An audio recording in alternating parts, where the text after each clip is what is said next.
Vous vous demandez sûrement ce que vous venez de voir, n'est-ce pas? Eh bien, il s'agit à peu près du record du monde de Flash Zan. Alors, qu'est-ce que c'est le Flash Zan? C'est le fait d'additionner mentalement des nombres dans sa tête au fur et à mesure qu'ils s'affichent sur un écran. Le record actuel est d'1 seconde, 64 pour additionner 15 nombres à 3 chiffres. En gros, le mec additionne à la cadence d'une Kalachnikov.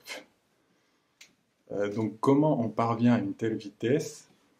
Eh bien, on utilise une technique de visualisation du soroban. Alors, qu'est-ce que le soroban?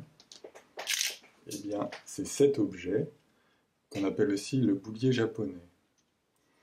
Alors, soroban en japonais, ça veut dire abac. L'abac est un outil de calcul, donc il permet à la fois de faire des additions, des soustractions, des multiplications et des divisions.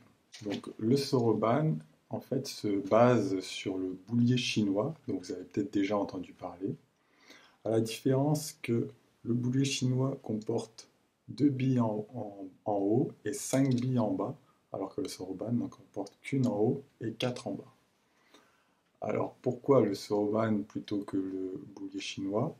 Bien simplement parce que ce nombre de billes est suffisant pour calculer en base 10. Donc la base que vous utilisez tous les jours avec des chiffres de 0 à 9. Donc maintenant, je vais vous présenter un peu comment se présente le soroban. Donc on voit qu'il est composé de deux lignes. La ligne du haut qui est composée d'une bille par colonne. Ces billes-là, on les appelle les billes quinaires parce qu'elles valent 5.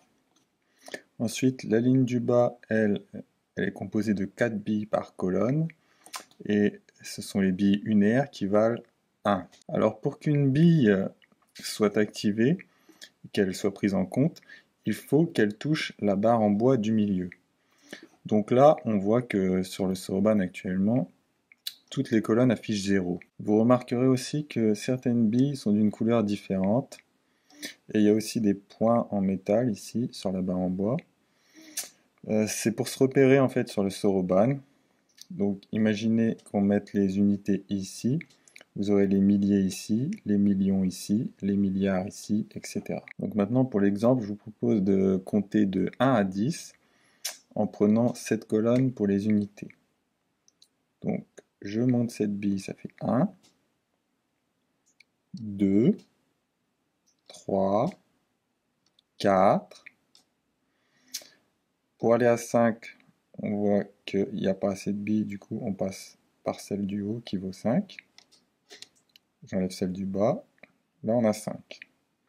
Ensuite 6, 7, 8, 9. Là, toutes les billes de la colonne sont activées, donc pour passer à 10, il faut passer à la colonne suivante. Donc on enlève celle-ci, et on active celle-ci, ça fait 10. Vous remarquerez aussi que sur ce modèle-ci, il y a un petit bouton en métal ici, ça permet de remettre à 0. Là, si j'appuie sur le bouton, regardez cette bille, tac.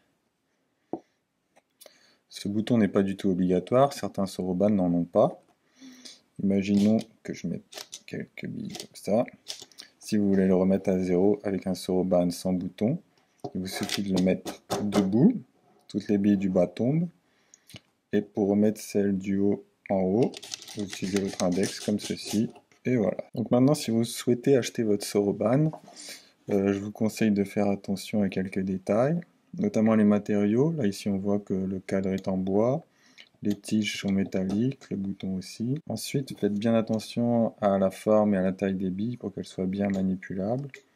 Donc celles-là sont assez arrondies, mais des fois on conseille des billes un petit peu plus concaves, je dirais, comme ça. Je vous mettrai des photos. Ensuite, donc il y a l'option du bouton, présent ou non, et puis le prix. Donc celui-ci, je l'ai payé, je crois, une douzaine d'euros sur AliExpress, sachant que j'avais une réduction de bienvenue. Sinon sur Amazon, je crois qu'il était à 17. Le dernier critère, ça va être le nombre de colonnes. Celui-ci a 17 colonnes. Alors je vous conseille minimum 15, sachant que les modèles japonais, ils montent souvent à 23 colonnes. Donc maintenant, vous allez peut-être vous demander pourquoi utiliser le soroban à l'heure des calculatrices et des ordinateurs. Eh bien, je pense que ça peut être utile, premièrement pour les enfants, parce que ça permet une approche concrète avec de la manipulation. C'est d'ailleurs ce que recommande la fameuse méthode de Singapour.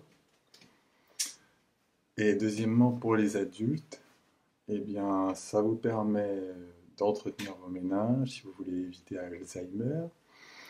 Ça peut aussi vous servir si vous souhaitez vous lancer dans la compétition de calcul mental, comme on l'a vu au début,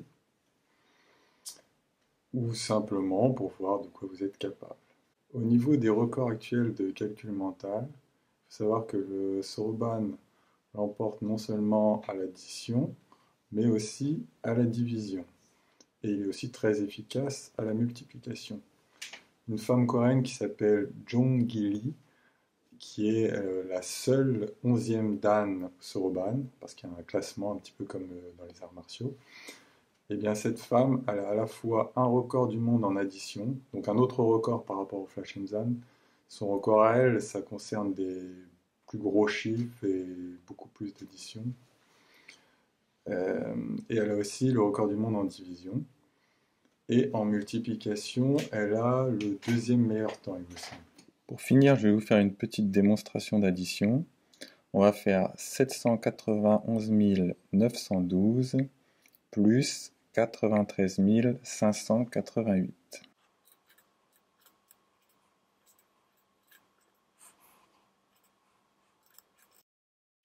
Donc voilà, ça sera tout pour aujourd'hui. J'espère que ça vous a plu.